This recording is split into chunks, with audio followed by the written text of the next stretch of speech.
পালং ভর্তা বানানোর জন্য আমরা এক আটি পালং শাক নেব, তারপরে তাকে ভালো করে জলে ধুয়ে নেব, তার গোড়া কেটে পরিষ্কার করে নেব। এরপরে আমরা গরম জলে নুন দিয়ে একটু ফুটিয়ে নিয়ে ঠান্ডা জলে রেখে দেবো।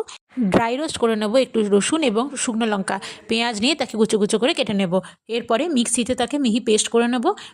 মিক্সিতে পেস্ট করে নেব আমরা শাক এবং ড্রাই রোস্ট করে রাখা আইটেমগুলো দিয়ে। ভালো করে পেস্ট হয়ে যাবার পরে কড়াইতে দিয়ে দেবো 2 চামচ সর্ষের তেল, তাতে দিয়ে দেবো সাদা সর্ষে, কালো সর্ষে। ফেটে যাওয়ার পরে তাতে দিয়ে দেবো কুচিয়ে রাখা পেঁয়াজ। ভালো করে নাড়াচাড়া করে নিয়ে তাতে দিয়ে দেবো 2 চামচ নুন, অর্থাৎ স্বাদ মতো নুন, এবং তার সঙ্গে আমি এখানে ইউজ করেছি ব্রাউন সুগার, আপনারা চাইলে সাদা চিনিও ইউজ করতে পারেন অথবা গুড়ের গুঁড়োও ইউজ করতে পারেন। দিয়ে দিলাম একটু হিং এবং ভালো করে নাড়াচাড়া করে নেওয়ার পরে ওই মিক্সিতে পেস্টটি দিয়ে দিলাম।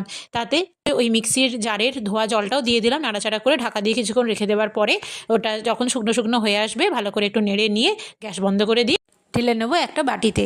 এবার তাহলেই রেডি আমাদের পালং ভর্তা। কাঁচা সর্ষের তেল আর কাঁচা লঙ্কা দিয়ে গরম গরম পরিবেশন করুন।